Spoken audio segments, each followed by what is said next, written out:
সাম্য হত্যার বিচার চাই, সাম্যর হত্যাকারী যারা তাদের ফাঁসি চাই এবং পুলিশের গাফিলতি লক্ষ্য করা যাচ্ছে।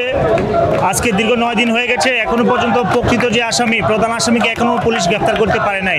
পুলিশের গাফিলতি আমরা লক্ষ্য করছি এবং একই সাথে ঢাকা বিশ্ববিদ্যালয়ের বিসি এবং প্রক্টরের পদত্যাগ দাবি করছি। ঢাকা বিশ্ববিদ্যালয়ের বিসি এবং প্রক্টর সাম্য নিরাপত্তা দিতে ব্যর্থ হয়েছে। সাম্য এই জুলাই আগস্ট গণ অভ্যুত্থানের একজন সম্মুখ সারির আন্দোলনকারী ছিল।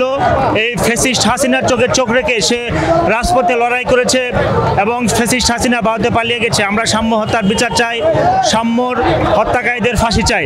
অবিলম্বে এই হত্যাকাণ্ডের সাথে যারা জড়িত তাদেরকে খুঁজে বের করে তাদেরকে ফাঁসি দিতে হবে, তাদেরকে সর্বোচ্চ শাস্তির আওতায় আনতে হবে। আজকে জাতীয়তাবাদী ছাত্রদল সাম্যর হত্যার প্রতিবাদে শাহবাগে আজকে অবস্থান নিয়েছে। আমাদের ভাই সাম্য ঢাকা বিশ্ববিদ্যালয় ক্যাম্পাসে নির্মমভাবে হত্যাকাণ্ডের শিকার হয়েছে। 9 দিন অতিবাহিত হয়ে গেছে, 3 জনকে গ্রেপ্তার করা হয়েছে।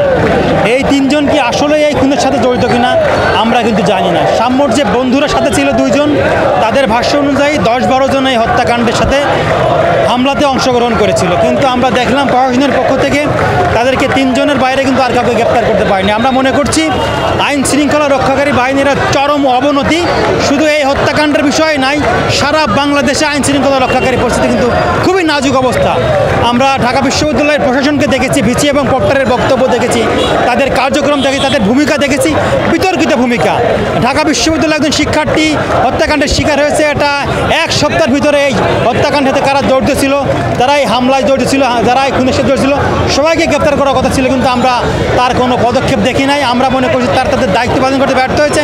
সাথে সাথে অন্তর্বর্তীকালীন সরকারের যে স্বরাষ্ট্র উপদেষ্টা আছেন তার বক্তব্য দেখেছি আমরা মনে করছি যে তারাও তাদের এই যে আইন শৃঙ্খলা পরিস্থিতি আছে তারা তদন্ত করতে ব্যর্থ হয়েছে। আমরা এই প্রশাসনের ব্যর্থ প্রশাসনকে মনে করছি আপনারা দায়িত্ব পালন না করলে আপনারা পদত্যাগ করুন। আমরা 9টা থেকে 5টা পর্যন্ত আজকে আমাদের এই অবস্থান কর্মসূচি।